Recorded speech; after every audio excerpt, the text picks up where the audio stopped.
नमस्ते दोस्तों, मेरे YouTube परिवार में आप सभी का बहुत बहुत स्वागत है। आज मैं आप सभी के सामने जाति प्रथा का विनाश, अनाइलेशन ऑफ कास्ट पुस्तक का एक अत्यंत महत्वपूर्ण अध्याय पढ़कर सुनाने जा रही हूँ। ये पुस्तक हमें समाज की गहरी सच्चाइयों और समानता के संदेश से परिचित कराती है।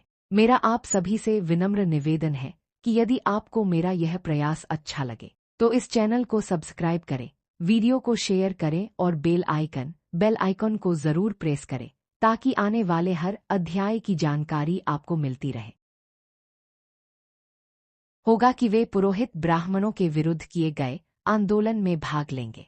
मेरे निर्णय के अनुसार धर्मनिरपेक्ष ब्राह्मणों और पुरोहित ब्राह्मणों में भेद करना व्यर्थ है।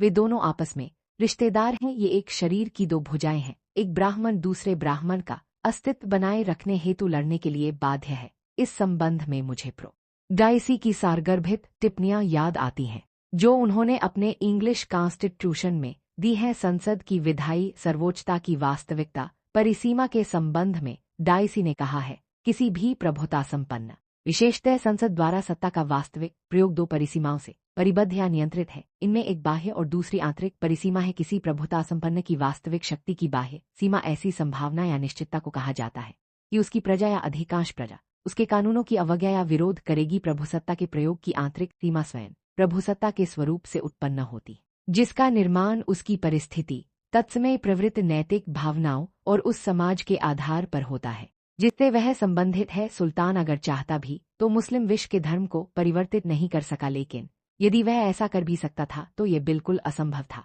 कि मुस्लिम धर्म का अध्यक्ष मुस्लिम धर्म को समाप्त करना चाहेगा। सुल्तान की शक्ति का प्रयोग करने से संबद्ध आंतरिक व्यवस्था भी इतनी ही मजबूत थी जितनी की बाह्य परिसीमा। लोग कभी कभी व्यर्थ का प्रश्न पूछते हैं कि पोप ने अमुक सुधार लागू क्यों नहीं किया। इसका सही उत्तर यह है कि एक क्रांतिकारी ऐसा व्यक्ति नहीं है जो पोप बन जाए और जब कोई आदमी पोप बन जाएगा तब वह एक क्रांतिकारी बनना नहीं चाहेगा। मेरे विचार से ये अभ्युक्तियां भारत के ब्राह्मणों पर भी समान रूप से लागू होती हैं और कोई भी व्यक्ति यह कह सकता है कि यदि कोई व्यक्ति पोप बन जाता है तो एक क्रांतिकारी बनने की उसकी इच्छा नहीं होती। जो व्यक्ति ब्राह्मण पैदा हुआ है वह एक क्रांतिकारी बनने की इच्छा बहुत कम करता है। वास्तव में सामाजिक सुधार के मामले में किसी ब्राह्मण से एक क्रांतिकारी बनने की आशा करना उतना ही बेकार है जितना कि ब्रिटिश संसद से यह आशा करना।